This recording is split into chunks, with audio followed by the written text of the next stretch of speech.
sequence. You love to hear that. It's going to be two players going to be vital to this defense taking another step forward. Jacob, we're going to jump now into a little Edgerrin Cooper talk. It sounds like he's been dominating here lately. Player of the day, according to Bill Huber, this came from his article. Linebacker continued a strong camp, displaying elite speed and playmaking ability. Wes Hokowitz put a tweet out, said Edgerrin Cooper pass breakup show today at Nitschke. Dude is everywhere, man.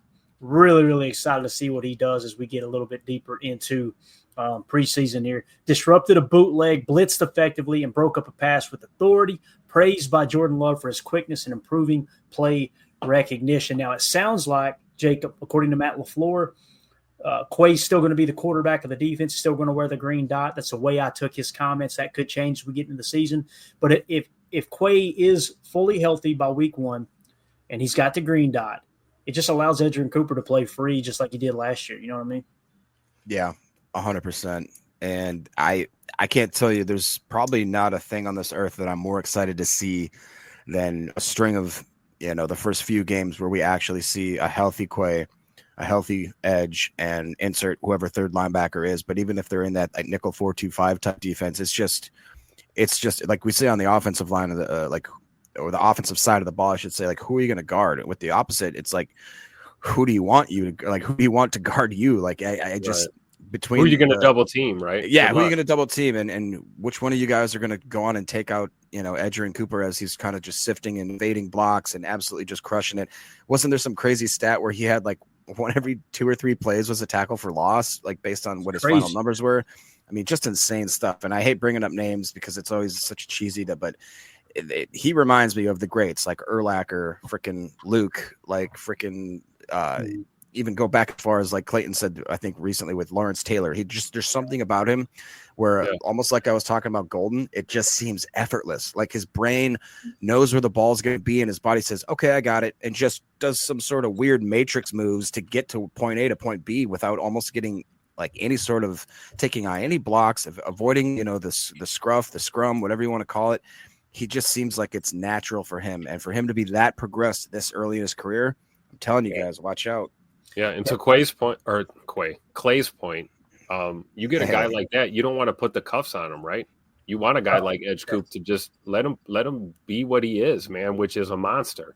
I don't want to say too much on his plate, but it's like if you bog him down with too big of a role too quick, you're going to lose some of that, dynamic play that you get from him. I think he needs to play by feel and just go out there, turn that guy loose and let him wreak havoc, man. Yeah, I agree. And Emilio, another thing that stood out, I was listening to Wildy and Tausch earlier today. Wildy had a stat that basically lined up and said, people talk like A.J. Hawk was a bad linebacker, but yet we were raving over Edgerrin Cooper last year that did something that A.J. Hawk had done in his career too, some kind of combo on statistics, right? But then Tauscher cut him off and said, but what year was that for A.J.? He said it was year 6. Edgerrin Cooper did this crap his rookie year, man. That's why I'm so like. A rookie year cut short by some missed time also. Yeah, right. Yep. Right. Yeah. He honestly kind of reminds me of Patrick Willis a little bit, just with the speed and the physicality that he can bring. That's a good comp. Sure. But, we just didn't, get to see all of Patrick Willis. But, I mean, like, I'll take that right now. Quay was talking in his interview about the linebackers just have size, speed, and toughness, right? That's Jacob took notes on that? No. I'm getting accused of vaping. I'm not Emilio. I don't vape. He's not vaping. He's over there and he's over there baking. He's over sniffing markers is what he's doing. No, but I really do think that, we'll have that speed at linebacker. That's going to be key. Length, everything. I mean, the guy's willing to tackle, willing to stick your nose in there. You have a thumper in, Isaiah McDuffie. You got speed and physicality in Quay and Coop. Isaiah Simmons, I can't wait to see what we have there. So I do think that the whole defense is sort of coming together now. It really is. Yeah.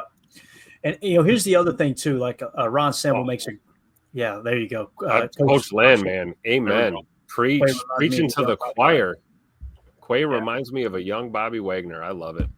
Yeah. And Ron Sample, Quay playing for that contract could be a big year if he stays healthy. If he stays healthy, and you get like a 3 or 4 game span last year where him and Edgerrin Cooper were on the field consistently together, and you can see it kind of clicking with Quay. And listen, I know Quay's been here longer, but I'm sure Quay's the kind of worker, and he's got, you got to lower that ego and look over at Edgerrin and go, okay, what is he doing different that I haven't done, right? And I'm telling you, the only thing that Edgerrin Cooper has that Quay doesn't have is just that instinct to go get the freaking ball. Just don't hesitate, don't overthink, right? Mm-hmm. Know your assignment, be assignment sure, and just shoot your shot, right? It's easier, said than done. Sitting here in a cushy chair underneath the air conditioning, right? But when the game's on the line, it's hard to kind of pull the trigger on that stuff. But I'm telling you, man, if he puts it together this year, Edgerrin Cooper continues to take a step. Rashawn Gary now has LVN emerge. If this camp spark holds true, dude, this defense, I'm telling you, man, it could take that step. And you guys know I've been preaching the whole offseason. Don't be surprised if they take a slight step back statistically, because historically that happens with good defenses, right?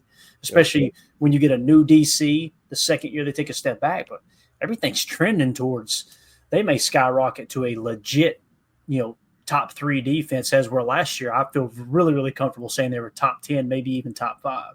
Yep. So I love your point about Quay and Coop too, because we always talk about like Quay providing that kind of veteran leadership, and we've talked about him kind of taking Edgerrin Cooper under his wing. But what kind of gets glossed over is the fact that we've got Edgerrin Cooper here, and the young gun is pushing the OG to kind of step his game up and refine his game. We talk about iron sharpening iron. That goes both ways.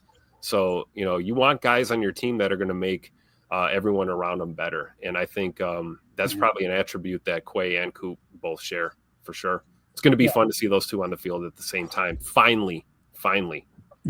Definitely. So there you go. There is your Edgerrin Cooper update. Let's move it along now. Just want to quickly mention this. Bill Huber put this in his article as well. The play of the day was from Malik Willis. All right, A-Fam going to puff his chest out here for a second. Malik Willis used a pump fake and a sidearm throw to complete a pass to Ben Sims despite pressure from Brenton Cox. Love the fact that Brenton Cox Jr. getting pressure in his face, right?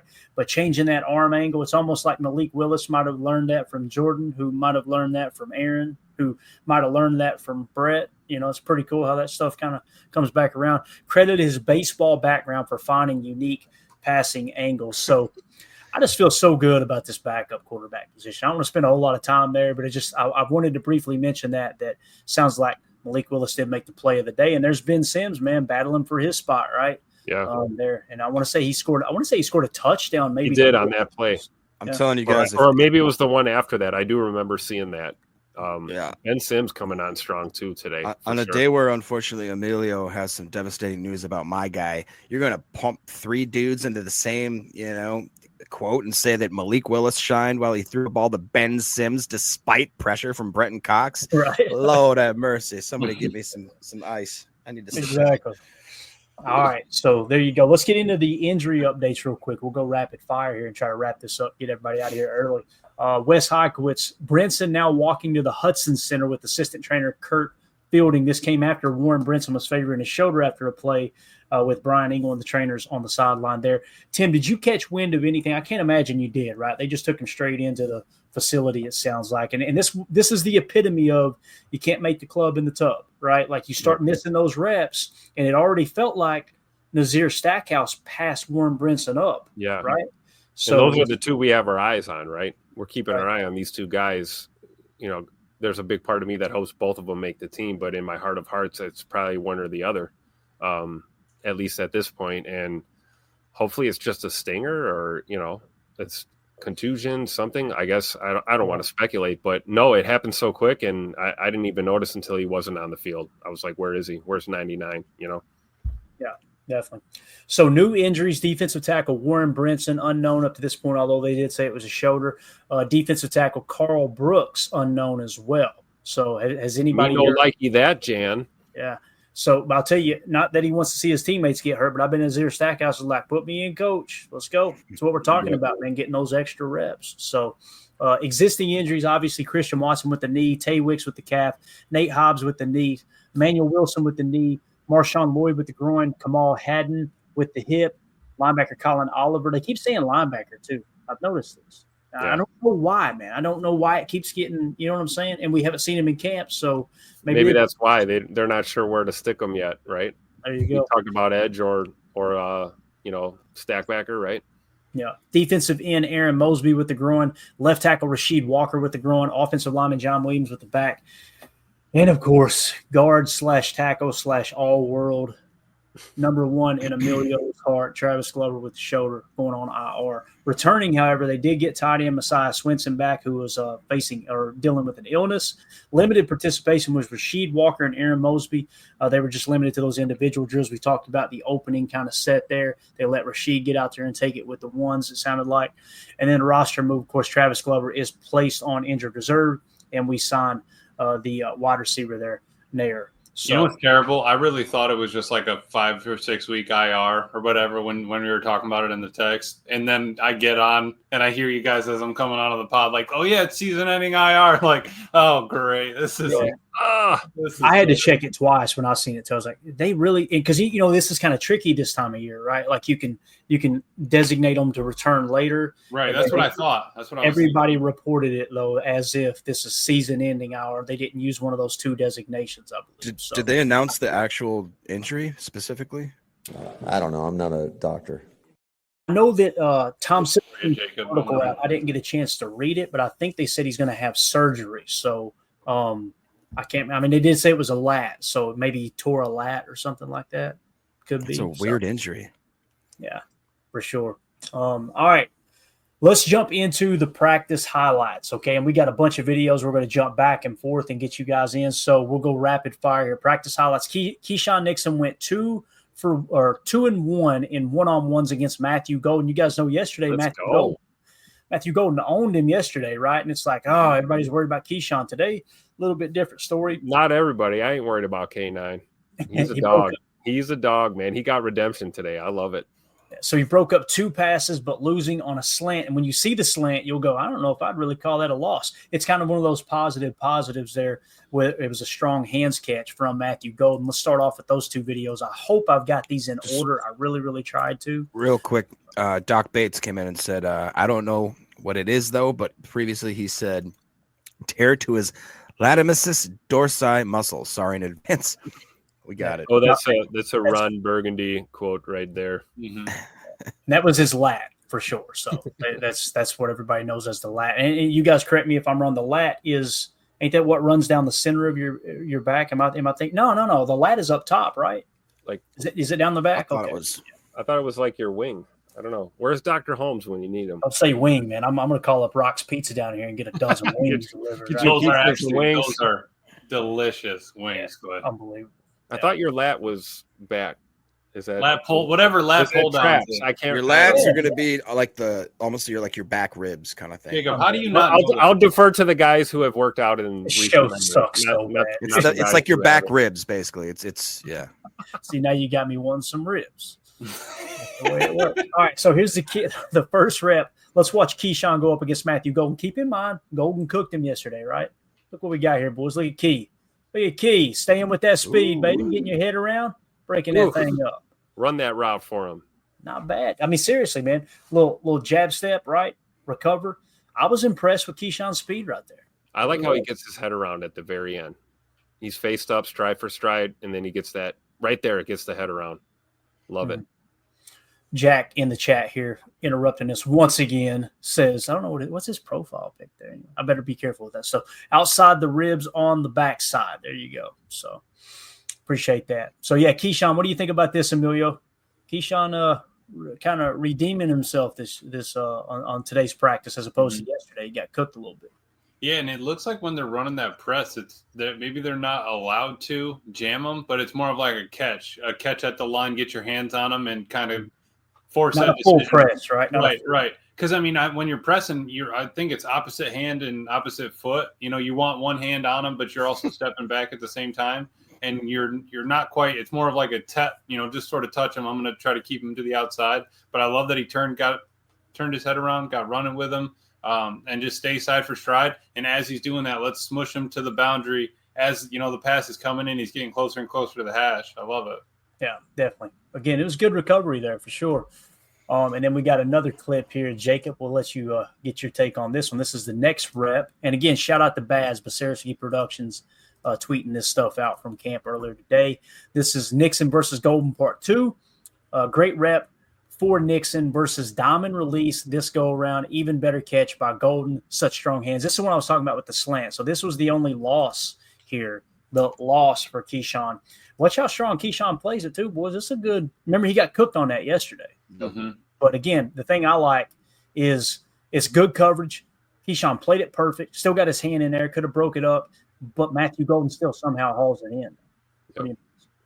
This is telltale of like a dude with, Keyshawn's a physical corner, man. You can see it right here. I don't like Jacob how he tackled him there. Like that's how you can break an ankle. Yeah, and I would almost call that a hip drop. If you look at it, he kind of let that go. But like you said, as much as I think Keyshawn played that really well, almost near perfect, what's more intriguing is the fact that Matthew Golden, a rookie, going against a guy that is, I believe, a very aggressive corner, which is Keyshawn Nixon. He wasn't intimidated. He felt that, I would say, probably just a smidge early contact from Key, and he was able to throw the late hands and the strong hands we've talked about, pulling that ball in on the opposite side. I love what Key did, making that initial contact, and if you see, he's trying to rip that thing. He's not content with just making the tackle. It looks like that he was going for that kind of rip out. So, like Coach Lynn said, that's a great rep for both. If you want to call that a tie, I'm totally cool with that. But probably goes in the win column for Golden just officially. Absolutely. And like Clay was saying, Keyshawn got burned on that yesterday. Let's not make that same mistake twice, right? And that's what Matt's been talking about: consistency and getting rid of those mistakes. All right, I'm going to sit on it a little bit longer. And seriously, from Keyshawn being able to take a drop step, turn, open his hips outside to the sideline, and then having to pivot back inside when Golden already knew he was running a slant. Great recovery, a great route. I think it's just good work all around. Tim, this is a pretty ball I love here too when you think about it, right? I'm pretty sure it's Jordan that throws this slant. Let's watch it. Watch in the background. Oh yeah, that's a dime piece for sure. That's a dime piece. Yeah. And again, how many times are we going to use the words strong hands and Matthew Golden in the same sentence? Right. And that's a perfect combination when you've got a quarterback like Jay Money, great freeze frame right there, throwing a dart. And you got a guy that's going to come up with that ball 9 out of 10 times. I'll take it all the time. Yeah, definitely. All right, so we got a couple more videos here, and I'll just read what it said here on the camp practice up or the camp update here. It said Carrington Valentine broke up a pass to Romeo Dobbs, but later allowed a deep gain. All right, so we already showed you the bomb, right? Let's show you. Here's one of the better reps here for our boy Valentine on Dobbs. I thought this was really impressive. And notice how they react to each other afterwards. Valentine kind of stands over him, and then he helps him up, kind of like Keyshawn. I think Keyshawn realized on that last rep, like, oh, crap. Like he almost like, let me get my boy up. I didn't mean to do all that. Gets intense out there. But watch this rep here. Look at little press. Look how physical all over it. Ooh. That's a great rep right there by Valentine, man. I love how the practice official just, I'm going to keep that flag in the pocket. Because they were both, right? You seen Rome pushing. You seen him shoving. Yep. Right? Sometimes the best call is no call. I love it. Yeah, definitely. So Carrington's showing a little bit of physicality there underneath for sure. And this next one is really, really nice too. It's another Carrington Valentine on Romeo Dobbs. I think I like this one more than the one we just seen for sure. And this is just love seeing Dobbs and Valentine battle it out. This is one I was talking about. Again, shout out to Baz for this. This is probably my favorite clip of the day here. You see a little release, a little stutter step. Oh, my goodness. CV. Oh, let's go. And watch. All right, get your butt up. Yeah, I love it. I'm just letting you know I just whooped your ass. That's what he's saying. You see the little hitch? How CV ran the hitch with him. Yep. I mean, he wasn't coupled this with any of that. I love it. Remember yesterday's highlight, Jacob, where they were in the end zone and he prevented the touchdown or whatever? I'm telling you, CV's looking good, man. Looking good. Yeah, he is. And honestly, I don't know. It's hard to see without the full angle of whether or not the ball was a little bit underthrown, but you could see Dobbs kind of adjusted to it. Carrington could have easily just overran that route and just allowed that Dobbs comeback. And he was smart enough to be able, like Tim said, he's running with him, turns around, sees the ball, understands that he's got to stop his momentum, come back and make that pass breakup. That's not a cookie cutter, easy rookie. You know what I'm saying? That is a guy like Valentine that has had, I think, more reps than people give him credit for in the NFL. And we've seen more flashes. I think we argued in episodes prior that we see a lot of him flashing in the red zone area. It's nice to see him with a little more open field, making some similar plays where he's aggressive, but it's smart aggressiveness. You know what I mean? I wonder if that was supposed to be back shoulder there. That's Just what I was letting kind that of thinking, out. Tim. Just the way that Yeah. Romeo reacted, but Yeah. still, even if it was, it's even a better play from Carrington. I'd argue. Yeah, Yep. just that ball awareness for sure. And Emilio, you remember Valentine's rookie year? I was really hard on him. Like, yeah, I don't see this. This dude's so raw. It's just not. He's a 7th round pick. He probably ain't going to be on the roster in a year. You were or two, right? surprisingly critical of him being a Yeah. Kentucky boy. Yeah, because it's like I one of my biggest pet peeves is when people try to make a player sound better than they are because they played for their college team. You know what I mean? Like I try to remove the bias and like, all right, let's really dive into, are they doing what they're supposed to be doing? He just didn't his rookie year. And then last year he just came in and backhanded me. Like That might thought be he the was silver really- lining, right? With the whole Yeah. Jair not staying healthy, we got to see more of CV, and that might prove to be a silver lining. Grand Right. scheme. And then Emilio, he comes out this year, and like the beautiful thing is this year we're going to find out what we got in Carrington Valentine, and he's still got 2 more years left on his contract after this year. If he pops, this might be CB1. You know, you're going into year 3. Absolutely. You're going to see what you have in him. Looking at that earlier one we had with CV and Dobbs, I mean, this is to the point of iron sharpens iron, good on good, battle on battle, whatever you want to say. Dobbs beat him with the speed earlier, basically almost the same route. You know, we're going to kind of work him outside up against the sideline. Hey, CV stays with him this time in his hip pocket. Get your head around, get your hands on the ball. That's all I ask out of you. Yeah, for sure. All right, so other camp updates here real quick, and then we're going to get to another video. I'm just going to read it here, and I'll put this other highlight up on the screen here in a second. Javon Bullard had a strong rep against McCole Hardman, but was beaten deep later. So him continuing to kind of be hot, cold there in coverage. Matt LaFleur was bragging on him. Was like, I think he's having a hell of a camp, is what Matt LaFleur said. Now, is that coach speak? That typically that's how coaches react, in my opinion. That if someone's having a bad camp, they'll build them up, right? If someone's having a good camp, remember Edgerrin Cooper last year? They kept tearing him down, and we were like, God, boy, they ain't cutting him a break at all, right? So that's how you keep people even keeled. I don't think Bullard's having like this horrible camp that some people think. But again, you see a lot of these plays that we're seeing throughout camp, and it's press man. I mean, you're going to get cooked the majority of the time in these situations, and we're not going to be playing a whole lot of press man just like last year. So this next clip, though, I think you guys are going to get excited about.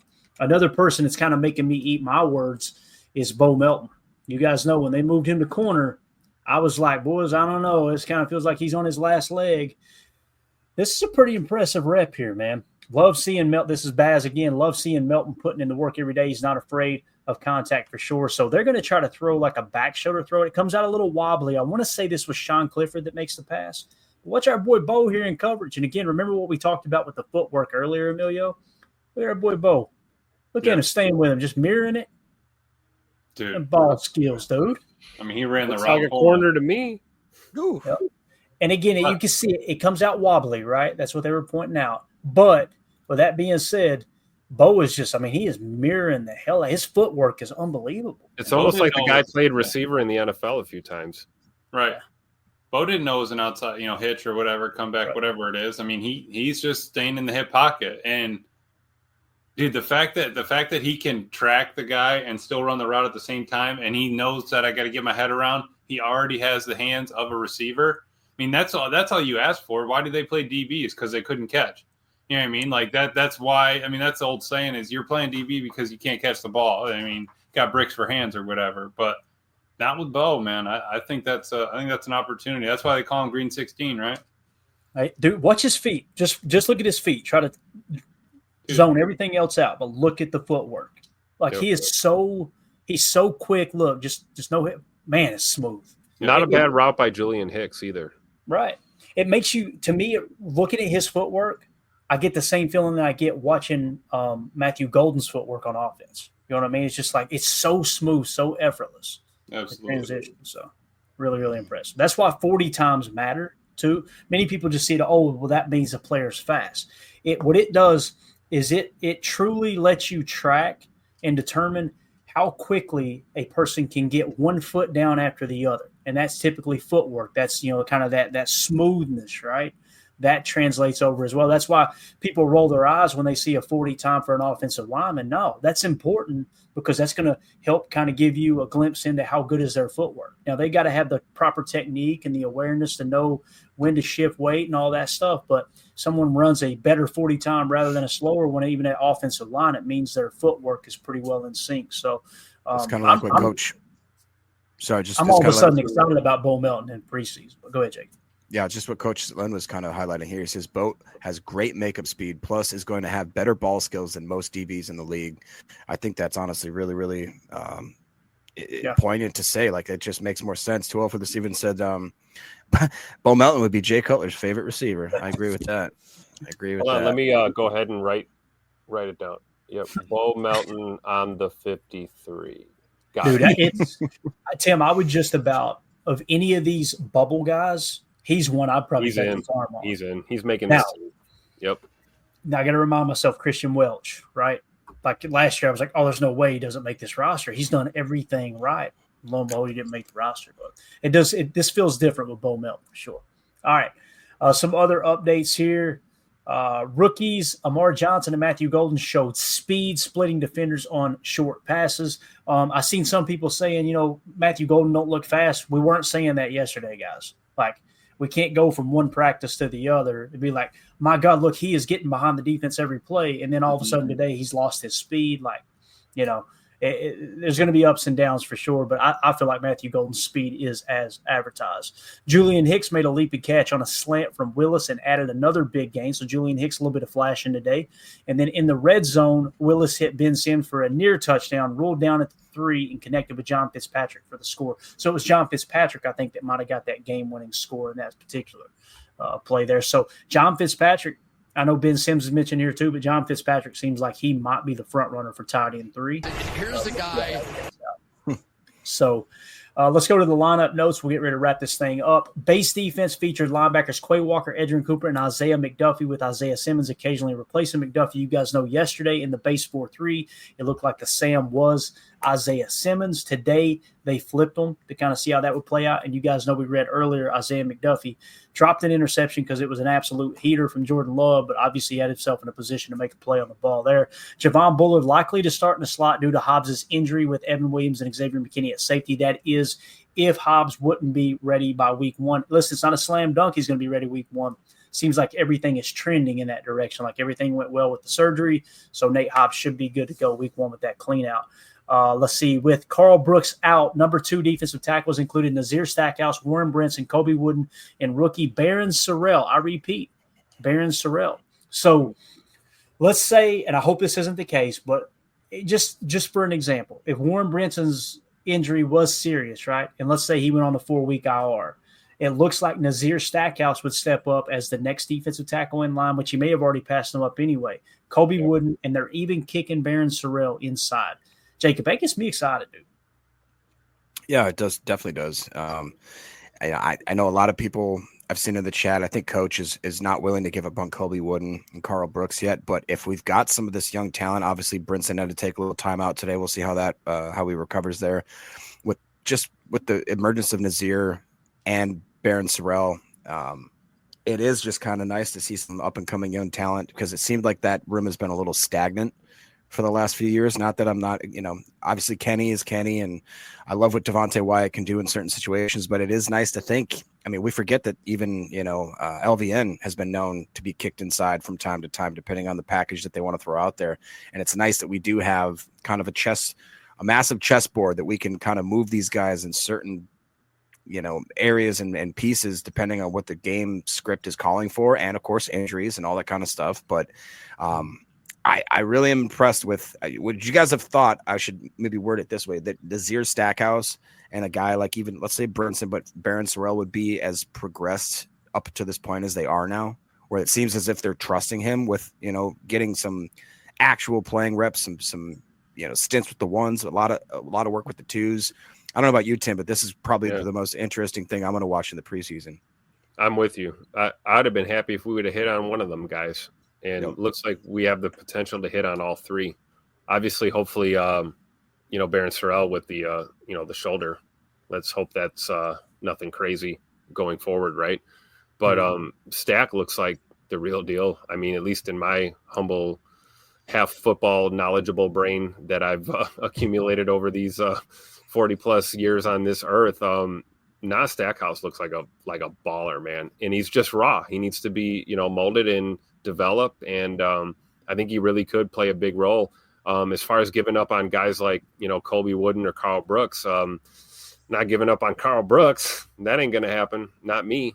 Colby Wooden might be a bubble guy, though. I mean, if it means keeping a couple of these monsters that we picked up in the draft and as UDFAs, I mean, it's NFL, not for long. And, you got, 1 to 3 year window to kind of prove yourself as a young player. And if you don't, there's someone there to take your spot. And it might be a guy like Barron Sorrell, Warren Brinson, or Nas Stackhouse this year. Yeah, Emilio, do you feel like it's Colby Wooden odd man out right now, man? Do you kind of get that feeling too, man? It looks that way. I mean, body type wise, they tried, putting a little weight on him. He came in a little small. I think they've tried to morph him to what they're looking for, and maybe they just found what they were looking for on the shelf. Like, when Jacob goes into Ross, I mean, he pulls something off that shelf. That's his, right? And you can only cut a shirt so much, Jacob, to make it fit for your cutoffs. So, I mean, I get it. I do think that where we have a guy that is kind of fitting that mold a little bit better. We lost TJ, and I think that we want a little bit more, size down there and try to get the run stuff, whatever. I think that Wooden is sitting on the outside looking in, but I mean, he still has a better shot to make it, but lowest for sure. Yeah. And then another note here, Lacethus Smith worked at center with the number 3 offense. It just seems like they're trying to roll everybody through that center position. Like, hey, can you snap? Can anybody snap here? Right. Because you're going to need those emergency guys, man. It might be a blink of an eye. It's two things. It's twofold for me. It makes me worry a little bit about Jacob Monk, that they're rolling so many guys through trying to get them to snap. Like, okay, is he not progressing the way they expect? But also, man, this is the time to try to figure out who that emergency center is, if you find yourself in a pinch, for sure. We saw Big E airmail in a few the other day, though. I mean, It could be to light a fire under him and say, hey, we want you to do it, but if you're not, we got options. We're going to try and figure out options. I mean, I don't think that's true. I think Big E is the dude. But you never know at this point. It's still early, right? Yeah. So training camp schedule says Wednesday's practice was the longest of the year. Tim, without giving up too much details on your part, I'm just going to say this. That does not surprise me based off what Tim said to me yesterday after the show. And I'll just leave it at that. Yeah. That's the beautiful thing about being boots on the ground. But Tim told me when we got off the air last night, he went, Clayton, tomorrow's practice, from what I just heard, it's going to be a slobber knocker. And lo and behold, they have their longest one of the year. So you called it, Tim. So next practice is tomorrow, 10:30 a.m. Central Time. The preseason opener, boys and girls, Saturday. We got the Jets coming into Lambeau Field. There's actually 3 preseason games on tomorrow. So try to check local listings, see if you can get a view of one of those 3 games. Only 3 open practices remain, with one next week before a joint practice with the Colts. So, God, it's gotten here so quick. It's absolutely awesome, man. It's absolutely crazy. Awesome. So, anything else, boys? Anything else y'all got before we wrap this big bear up, man? Real quick, Ed Madden nailed it. The things that close practices will determine a lot. I think that's more than these open ones, right? Yeah, we're running out of these open ones. I think once they put the tarps up over the fences and start working inside the Hudson Center and those kind of things, we're really going to start to figure out how this team's going to look here going forward. That's a great point. Yeah, definitely. I know we had I had pulled it up the other day. Can I bring up one thing real quick? Yeah, man. Go ahead. Mr. Cody McDougal at the beginning of the show said, they really banned bath salts. Did you guys see that? The smelling salts? Not bath salts, sorry. Smelling salts? They don't want them eating each other's faces off. What in the world? What kind of show is this, man? You're an amazing person. You know that, don't you? First of all, bath salt's bad. Smelling salt's good. Bath bombs, pretty good, too. I like a little lavender sprinkled in at night. But really, I'm not going to, so quit asking. Did you see that? They banned those? Smelling salt. Don't worry, nobody's listening anyway. Smelling. I did not see that, Jake. So Yeah, they did. They did. George Kittle's pissed because he snorts like 5 of them a quarter, apparently. That's terrible. It is. Well, hey. They used to snort other things back in the 80s and 90s. So I'm not that upset about guys being able to use a little smelling salt during the game to kind of get the piss hot again, if you will. You ever smell one, Tim? Oh yeah, and those things will knock you. Yeah, they'll bring you back to life or put you on the edge of death. One of the two. Emilio, you hearing this conversation? I never needed them when I played. Look at this guy! I just like to hit people. That's it. You were all hopped up on that Mountain Dew. No, it's that Cafe Bustelo, 3 cups in the morning. Oh, dude, Cafe Bustelo. There's also another one too, Cafe Du Monde or something like that. Oh boy, you bro, talking that about stuff, Emilio. You listen. You throw one of those pods in the old Keurig, sponsor the show. You put one of those in the pot and in the old Keurig, go strong 3 shots and hit it with some heavy cream, bro. Oh my god! Whoa, we got an update. Hold on, was that Bates? Can you pull up Bates in the chat? Where are we looking? I got it right There here. we go. Yeah, Bates reading that players can still use them, but they cannot be supplied directly by the team. Okay, hit me up, dude. I got some salts for you. I remember Rashawn using them in season this past year. Yeah. I remember him just going to the old, you wedge it in between the pant belt, little rub across the nose there. I'm ready to rush. Well, maybe they're not banned then. The league just banned the teams from supplying them. So if they're saying you can still use them, then you just got to get them from a dealer, man. We'll have to ask Minnesota Vikings players about banned substances. I think they know a little more than we do. Keep talking. I got a clip I got to pull up. Oh, boy. I'm getting divorced tonight. Yeah. Well, real quick, just because a couple of comments. 2-0 for this says 3 days until the Packers play a football game. Best 3 days since Jesus rose again. And the church said amen. That's right. And then Clint Armchair Quarterback says 3 days away from actual football. Hoorah! Can't wait, dude. Let's go. Excited. Speaking of hoorah, 3 days away from my brother from another mother back in Wisconsin. Welcome home, Tony. So glad you made it out of that gigantic sandbox. Can't wait to watch some football with you this year, brother. Boy. There you go. I remember this. Might be my favorite smelling salts video. Larry Fitzgerald. Pam Oliver. Yes, let's go.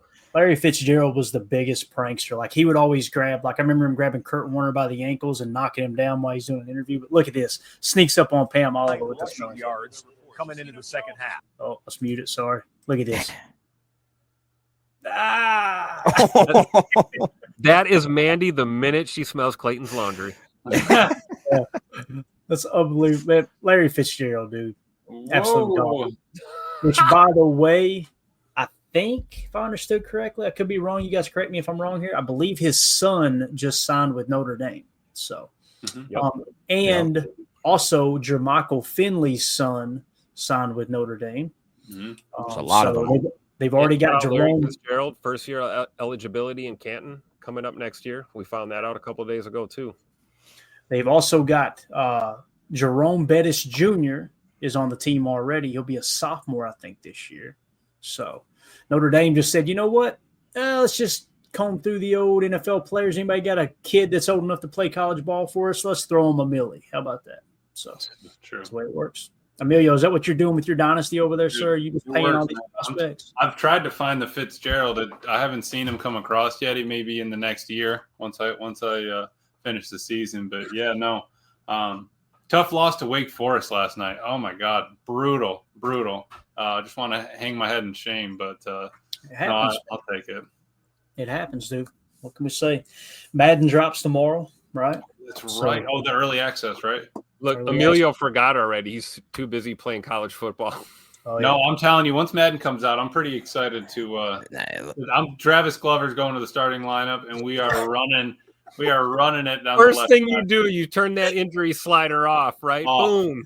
No, I'm not updating the roster the rest of the year. I think Emilio bought up all the smelling salts. That's why they're banned. He's just over there huffing them. Yeah, it's strictly supply and demand. It's a supply and demand issue. There you go. I'm trying to hit that one. too old for this. Quick Trip is about to launch smelling salts. Could you imagine? It's just hilarious that Jacob said, "You see, they banned bath salts." I was like, "Yeah, I thought they already did, Jacob." You think God never farted? All right, this show sucks. We're out of here. Appreciate everybody. Listen, if you would hit that like button. If you were new here today, We're tuning in sorry. for the first time, you're So, probably we're not coming sorry. back. But if you would on your way out, since you're going Right. to unsub and just go ahead and hit that like button on the way out. We greatly appreciate To everybody that has supported us and getting us through to this point in the Packers season, we're about to see some real football, getting us over 5,000 subs, getting us through the draft, the offseason tape. Just thank you to everybody, seriously. Yeah, because we've got a bunch of new viewers, bunch of new subs and everything, right? Like everything's through the roof. We've talked about it. We're now 5,081 subs. Amelia, I'm glad you brought it up. The people that, and listen, I'm not trying to like take shots at people that don't watch football in the off season. It's totally cool. I get it. There's other things going on. It's kind of decompress, unplug from football. I totally get that. But the crowd that stayed in here with us all year long was unbelievable. Yeah. And we cannot thank y'all enough. It was so much fun. And that's how you get through Jacob, we say it every year, right? It's like, damn, the season's already here. That's how you get through the off season. Everybody just hanging out, cutting up, talking ball, breaking down rookie tape, getting ready for the draft, free agency, everything in the off season. It flew by, man. I mean, NFL's king. This it's specifically Packer football, man. It's just something that's constantly going year round. Right. And those views have gone up, but like that crowd, like you said, Clay, that stuck with us has gotten bigger. I mean, like you're inviting, they're inviting their friends. Everyone's checking in on each other in the chat. I mean, it's a family in here and on the chat. That's what we really appreciate, honestly. Definitely. And as terms of our Patreon group, okay. Well, first of all, let me say this. We're looking for Donovan Schilling. This is the last call on him. We've already got a hold of Rich Beck. So if Donovan Schilling doesn't come forward, the Luke Musgrave rookie card, autographed rookie card, will go to Rich Beck. All right.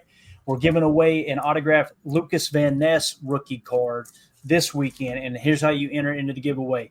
Join our Patreon group, patreon.com/PackerFan Total Access. The $3 tier, there's a 5 and a 10. Don't worry about that unless you just want to be, generous. But $3 tier gets you access to everything there on the site, including our fantasy football and our chats. Now, the fantasy football league #1 that Jacob's commissioning, it's already full. But I think the last time I checked, we got 4 slots available in the second league. Okay. So if that's something you want to join, just got to be a member of the Patreon group, patreon.com/PackerFan Total Access. Also, you can, if you're not familiar with Patreon, you just want to support the channel here on YouTube, you can hit that join tab. That gets you entered into the same giveaways as well. So just thanks to everybody. The Patreon group's blowing up. The YouTube members is blowing up. It's just you guys are awesome, man. And it's what keeps the lights on around here and allows us to do this on the daily. So greatly appreciate that. Tim, you got anything else, man? See you guys tomorrow. Practice one more time. All right. Sounds good. Everybody have a wonderful evening. We'll see you tomorrow, 6:30 p.m. Central Time for PTA Live. Keep in mind, too, Saturday, pregame show, first one of the year. Post-game show, first one of the year. You're going, Clayton, it's preseason football. I know. We're weird. We love talking ball. So we'll be in here for both of those. But get ready everybody to have a great evening. As always, let's go out and be the change we want to see in the world. And go Pack, go. Here we go. We're out. Bye, guys.